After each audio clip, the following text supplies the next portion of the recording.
Saya tidak bosan-bosan cerita ini karena ini khazanah kita.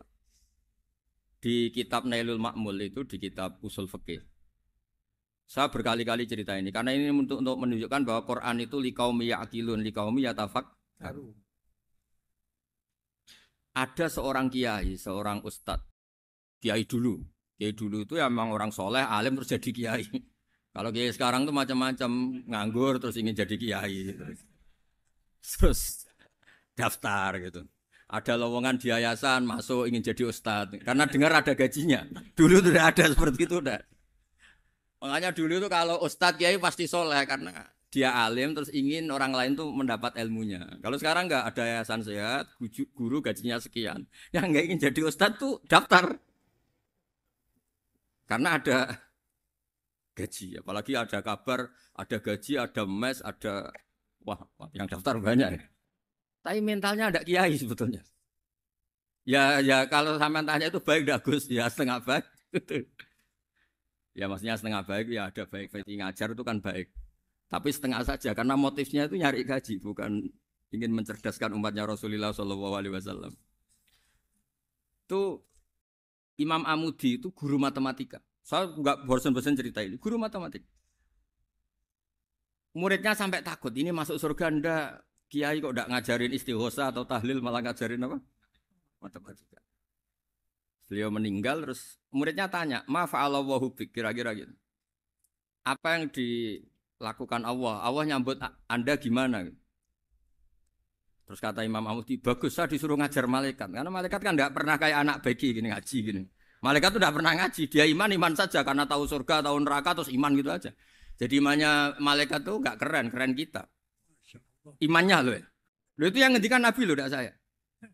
Nabi pernah tanya sama sahabat, iman yang paling keren siapa? Jawabannya sahabat malaikat.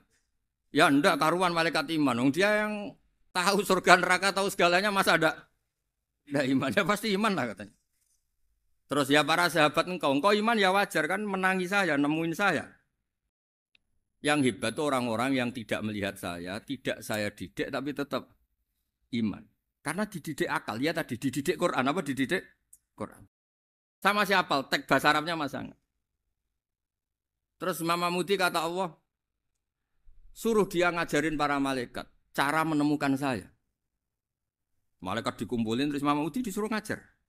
Sama singkat kata-katanya Allah di mimpi itu. Istadilla ala wahdaniyati. Bi hadrati malaikati. Tolong ajarkan cara menemukan saya padahal Anda ini manusia yang tidak melihat saya. Anda di Jakarta kan hanya gedung-gedung. Paling jadi khayal terus nikmat lah Anda ikut punya tapi ikut nikmati. Orang desa-desa kalau ke Jakarta itu pokrol. Wah di Jakarta tuh gedungnya tinggi-tinggi, tidak kayak kampung sini. Lu udah ikut punya, ikut bangga. Di Jakarta orangnya cantik-cantik, tidak kayak orang sini. Padahal dia ya tidak dapat orang cantik gitu. Jadi Allah tuh saking pinternya, miskin-miskin ya bisa berkhayal dan bahagia. Nah, itu alhamdulillah betul. Akhirnya itu apa ini anak-anak begini saya tak niati ngajar standar anak-anak akademik. Terus pertama yang diajarkan hanya bilang gini, sama siapa teksnya? Ya malaikat wahi para malaikat. Terus beliau bilang, nisbatus naini wassalasah ila malanihayata lahu nisbatul far'i ilal asli. Angka itu jumlahnya berapapun 2, 3 sampai triliunan. Semuanya itu nisbatul far'i ilal asli. Binisbat ilal wahid nisbatul far'i ilal asli. Angka 2 ya cabangnya 1, 3 cabangnya 1, 1 triliun ya cabangnya 1. Tetap yang asal usul adalah angka 1. Itu nangis semua malaikat.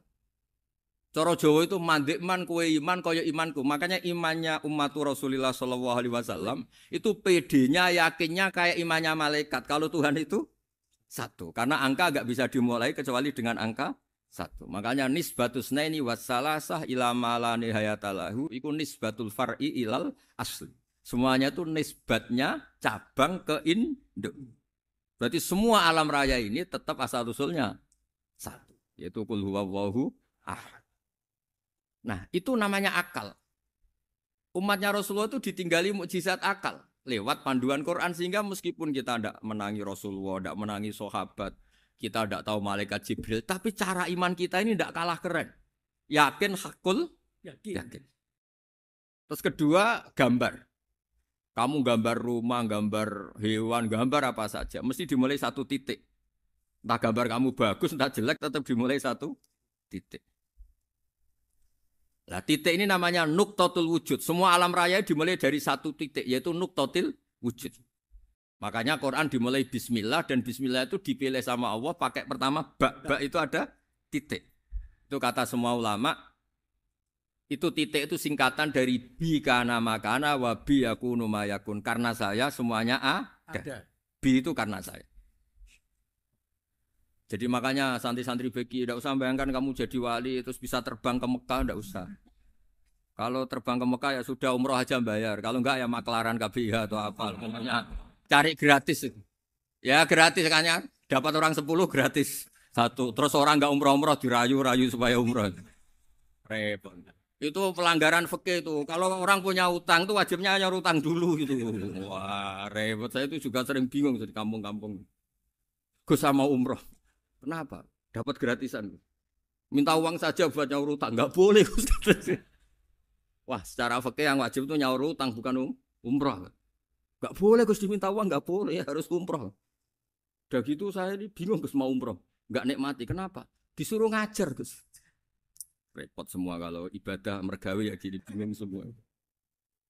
Ya saya mohon anak-anak BK semuanya yang seneng Quran itu harus seneng sampai kayak saya sehingga tahu mencari Tuhan dengan cara tauhid yang berbasis akal.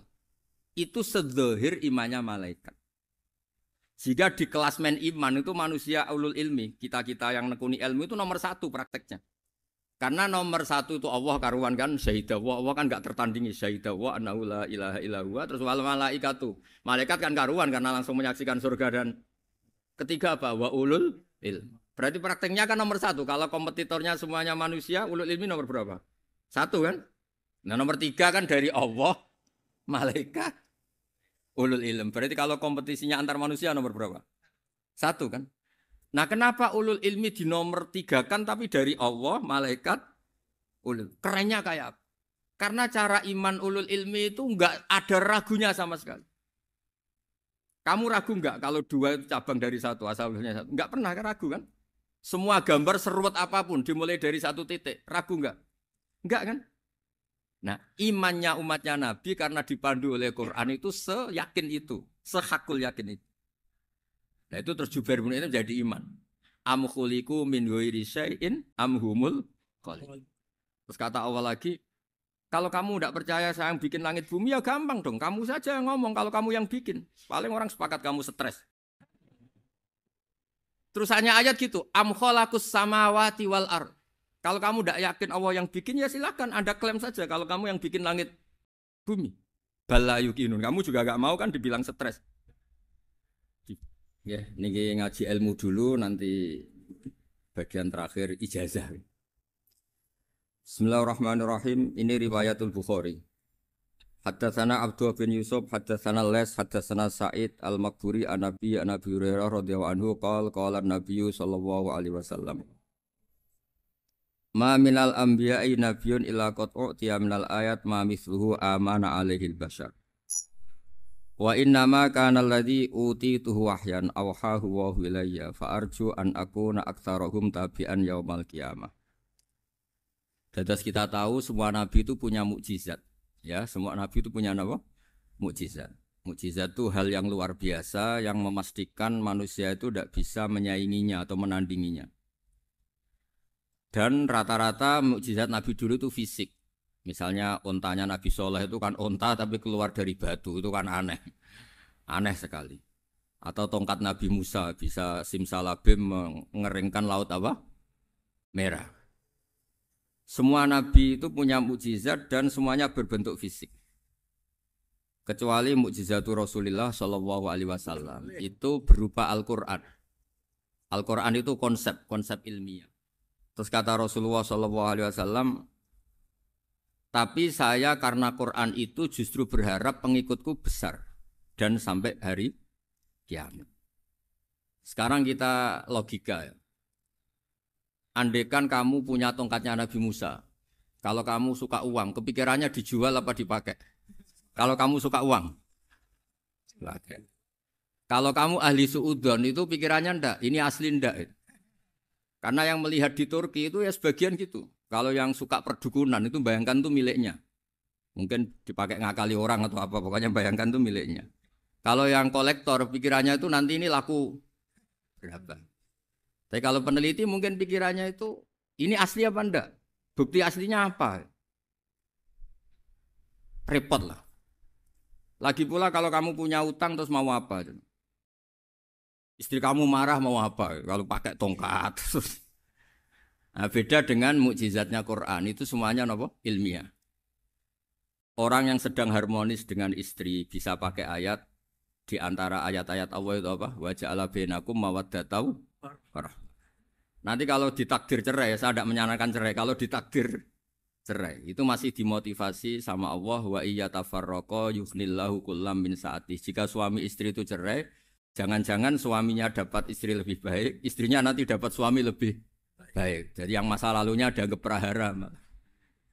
Kan banyak orang suaminya meninggal ketika nikah lagi ditanya, kangen sama suami pertama, alhamdulillah ini lebih baik. Padahal suaminya yang meninggal itu berharap istrinya ini kangen, ternyata dia sudah syukur dapat suami yang lebih baik. Jadi Quran itu menunggui kita ila yaumil qiyamah. Kita tidak bunuh diri. Itu ya barokahnya Quran. Karena problem apapun kita dinasihati apa sabar, apa dinasihati sabar. Kan nggak mungkin kamu pegang tongkatnya Nabi Musa punya masalah apa saja ngelihat tongkat bisa apa tongkat. Tapi kalau Quran kan nasihat, solusi. Makanya Nabi berharap dengan Quran ini saya berharap pengaruh saya, pengikut saya terbanyak ila yaumil qiyamah. Terus beliau dikomentari begini sama ini Fathul Bari, sarahnya Bukhari. Al-muradu anna mu'jizatil anbiya inqaradat binqiradi a'sorihim. Falam yusyahidha illa man hadaraha. Problem mukjizat nabi-nabi dulu itu kan fisik. Sehingga yang tahu kalau Nabi Soleh punya unta yang ajaib, itu yang tahu ya hanya yang hadir saat itu. Yang tahu kalau tongkat Nabi Musa bertuah, itu juga yang tahu hanya yang hadir saat itu. Selebihnya tahu tongkat ya di museum. Tapi kalau Quran menjadi solusi, menjadi panduan, menjadi pegangan itu ila yaumil qiyamah. Kita beri contoh ya Quran panduan yang paling gampang misalnya begitu. Dulu ini cerita ya.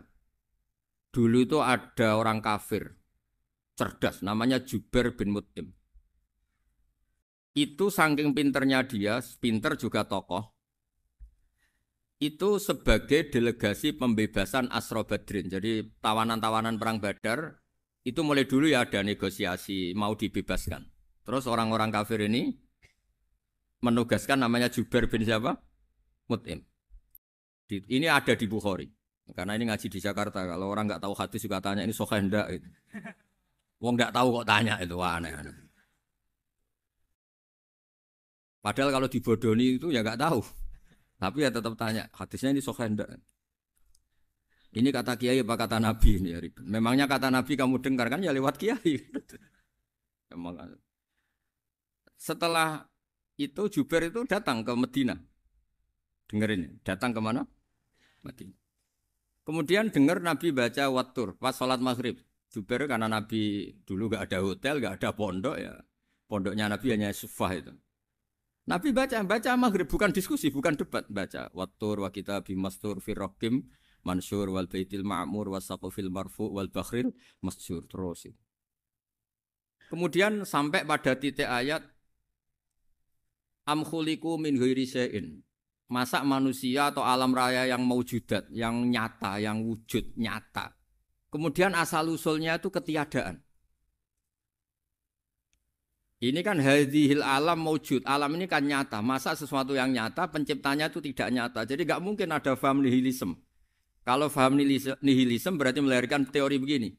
Al-adamu yakhluqu maujudan, sesuatu yang tidak ada menciptakan yang itu kan akal nggak bisa nerima. Kalau sesuatu ini ada, penciptanya pasti ada. Terus akhirnya Jubair bin Mut'im itu simpuh di depan Rasulullah terus bilang, ya Muhammad kada qalbi ayatir. Hampir saja hati saya terbang. Kalau riwayatnya Imam Ahmad, faka'an nama sudi akol bihati saya ini hancur. Semua teori yang saya bawa untuk ngelawan kamu, sekarang luluh semua, hancur semua. Yang benar adalah teori Anda, bahwa Tuhan itu satu, dan Tuhan itu ada sebelum semua makhluk. Coba kalau Nabi Muhammad ada Jubair bin Mut'im terus menyembunyikan tongkat dekat mihrab, terus dilihat ini apa. Paling pikirannya ini dari kayu apa. Terus yang bentuk tongkat itu tukang pemahatnya siapa? Kok kurang keren kalau di Blitar gimana ya? Kan malah panjang. Kira-kira kalau mukjizat itu dari tongkat itu malah panjang. Panjang lah pokoknya panjang. Lagi pula kamu coba kan nggak ngarah mandi. Itu yang mandi kan nabinya bukan tongkatnya. Coba tongkatnya Nabi Musa coba anak-anak beki itu. Dipakai mukul kucing aja tidak mesti mati itu. Jadi nggak jelas mukjizat-mukjizat seperti itu nggak. Tapi kalau Quran menunggui sampai saking hebatnya Quran, teori rasionalitas, soal kampanye di mana-mana. Tingkat validitas, tingkat kebenaran Quran. Itu bahkan bisa diuji tanpa membuktikan. Tanpa apa? Cukup pakai akal. Ya, terus saya teruskan. Fala yamurru terus al-murad anna mu'jizatil anbiya in qaradat bi qidari a'sam wa mu'jizatul Qur'an mustamirratun ila yaumil qiyamah. Wa kharquhu lil adat fi uslubihi wa balaghatihi wa ikhbarihi bil maghibat. Terus kata ini yang ngarang Fathul Bari sarahnya Imam Bukhari. Fala yamurru asrun minal a'sar illa wa yadharu fihi shay'un mimma akhbaru bi annahu sayakun yadullu ala sihhati da'wahu. Wa hadza aqwal muhtamilat. Wa takmiluhu fil ladzi ba'da wa qilani ya anal al makna anal mukjizat al madiyah kanat khissiyatan tusyahadu bil absar kana qoti soleh wa asa Musa. Mukjizatnya nabi-nabi dulu itu hanya penyembuh, hanya pelengkap, hanya nuruti keinginan mata. Seperti dahsyatnya apa? Laut Merah di sebelah apa dipukul sama tongkatnya Nabi siapa? Itu semuanya itu hanya memanjakan mata. Urusan mata. Terus wow itu. Tapi kalau mukjizatnya Nabi Muhammad itu berdasar akal. Maksudnya berdasar akal nih dengerin ya. Dengerin betul. Ketika Laut Merah terus tersibak kan wow itu keren kan. Terus kita bilang menyimpulkan wah kita tidak akan mampu. Itu bodoh sekali kesimpulan kita tidak akan mampu. Meskipun bikin nyamuk Anda juga tidak mampu. Loh untuk memutuskan tidak mampu saja kok sampai pertunjukan seperti itu tuh laopo cek goblok gitu. Nah kalau kita karena umat yang pinter untuk memaksa kita nggak mampu, Allah bilang Inna wa la yastahi ayadriba mathalam ma ba'ud. Kita melihat nyamuk langsung berkesimpulan tidak mampu. Saya berkali-kali cerita nyamuk itu sudah kecil, masih punya urat, uratnya kayak apa?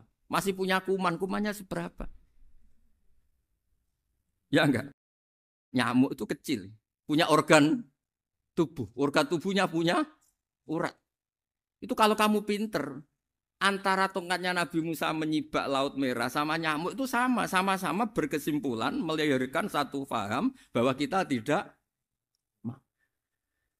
Loh, untuk memaksa tidak mampu saja kok nuju pertunjukan ada onta keluar dari batu, Nakotu Soleh, ada tongkat yang bisa mengeringkan Laut Merah. Cik goblok ya. Lah kita alhamdulillah ada jenis goblok yang seperti ini. Untuk ikrar bahwa Allah itu hebat ala kulli syai'in cukup lihat nyamuk kagum kan? Sudah tidak usah bikin hidup. Saya berkali-kali mencontohkan. Para pemahat tak suruh bikin patung gajah itu mampu. Tak suruh bikin patung nyamuk kalau bisa. Nyari materi dari apa? Gampang mana bikin patung gajah sama patung nyamuk? Gajah, makanya Allah bikinnya contoh itu untuk ijaz itu pakai nyamuk bukan pakai. Itu kalau ustadz-ustadz yang agak jorok malah contohnya nyamuk Gus. Itu kecil. Itu kayak apa? Di dalamnya dia hamil. Itu anaknya kecil lagi, telurnya kecil lagi itu gimana itu cara bikin itu? Makanya di sini ada kitab Itqon itu komentarnya itu lucu. Ini kitab Al-Itqon karangannya Imam Suyuti. Ini persis komentar saya tadi yang kata Imam Suyuti, pengarang kitab Itqon, wahya imma khissiyah wa imma akliyah. Jadi mukjizat itu ada yang fisik, bisa dilihat indra, panca indra, bisa dilihat akal. Wa aktsaru mu'jizati Bani Israil kanat khissiyah li baladatihim. Bilada itu goblok. Wakil lati basoirihim. Dasar wong goblok. Mukjizat kok ngenteni sing wow. Maksudnya dasar untuk ngakui Allah hebat saja kok nunggu halal yang seperti itu. Paham? Mergo likil lati napa aklihim. Wa aksaru mu'jizati hadil ummah akliyatun li farati dzakaihim wa kamali afwahihim. Dan mukjizatnya umat ini semuanya berdasar akal karena sudah cerdas. Jadi andekan kita melihat tongkatnya Nabi Musa menyibak Laut Merah dengan melihat nyamuk, kesimpulan kita sama. Sama-sama wow, sama-sama keren, sama-sama memastikan kita tidak mampu.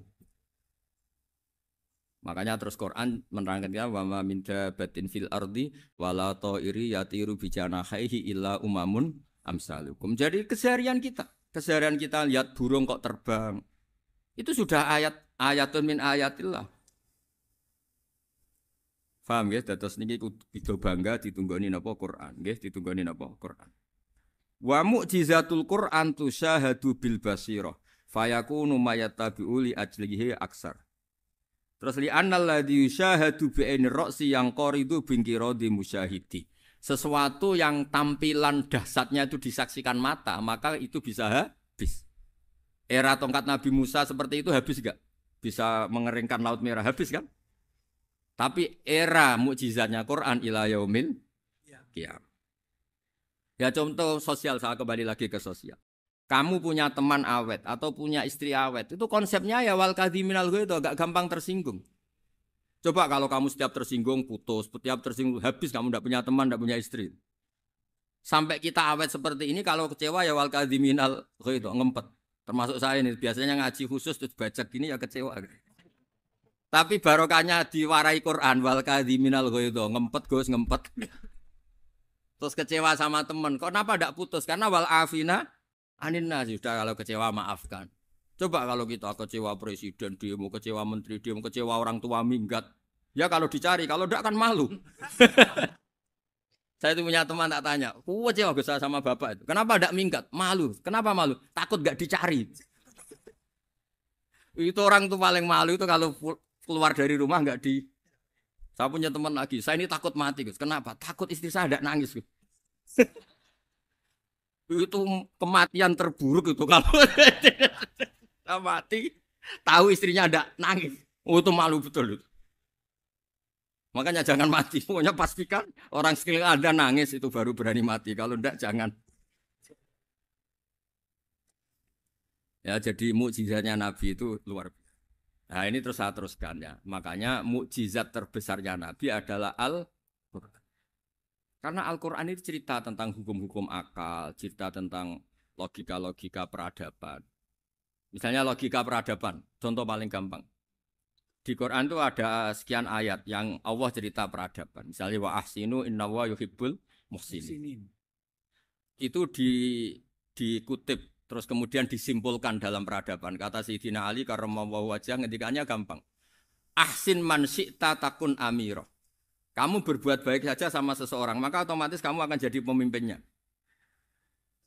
Ada orang nggak tamat SD, nggak tamat papa, gobloknya minta ampun. Tapi karena gaji seorang pakar, kamu tak gaji 1 bulan 1 miliar, perusahaan saya jadikan besar. Itu dikongkan ngalor ngidul ya nurut. Hanya karena dia ihsan. Terus wastaghni amman syi'ta takun nadhira. Saya ulang lagi. Wastaghni amman syi'ta takun nadhira. Dan kamu jangan butuh orang lain, siapapun dia, maka kamu akan setara. Misalnya ada menteri orang antri mau salim, tapi kamu tidak butuh, kan tenang saja. Tapi kalau kamu butuh, habis kamu. Ya kan? Kamu tidak butuh seseorang, maka kamu posisinya akan setara. Kamu harus sopan karena punya utang jasa. Kalau nggak punya apa-apa kan setara. Ya enggak? Misalnya kamu jajar rektor atau jajar menteri, jajar apa saja. Kalau kamu tidak punya utang kan, kamu jajar menteri tidak punya utang. Sama jajar satpam tapi punya utang, takut mana?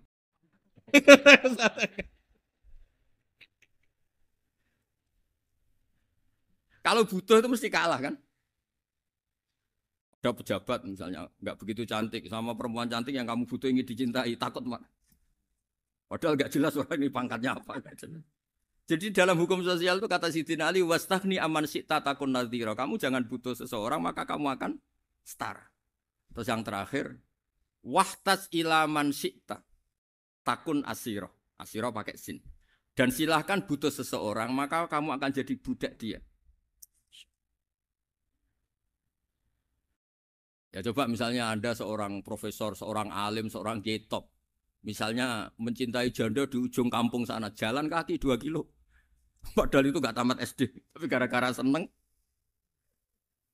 kacau kan. Logika kepangkatan hilang semua kan. Jadi itu hukum peradaban.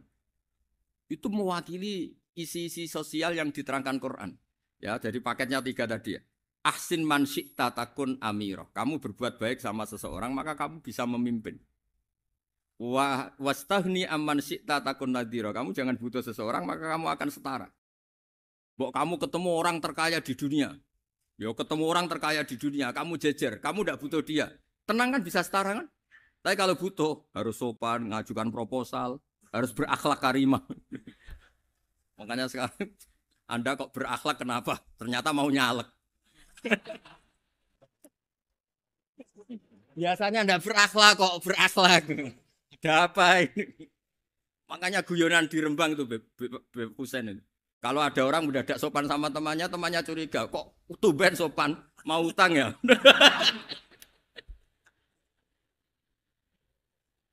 Zaman akhir itu kacau.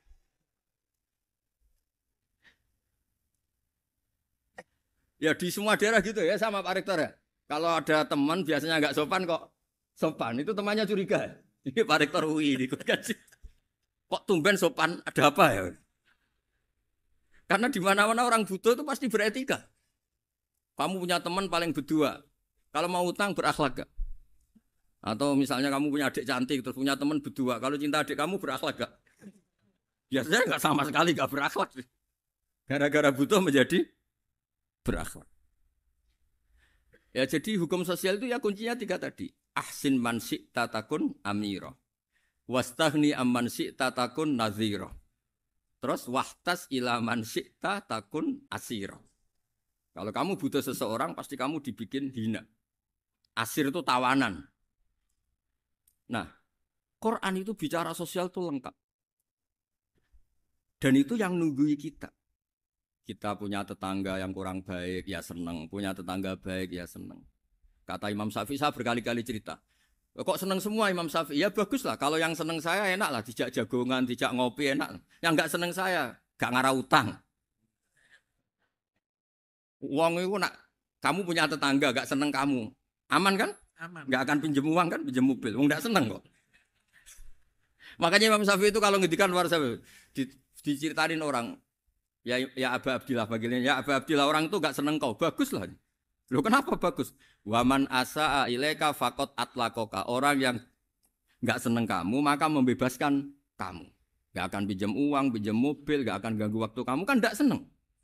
Justru yang seneng-senengi masalah pinjam terus. Imam Syafi'i itu orang yang anggap dunia itu selesai.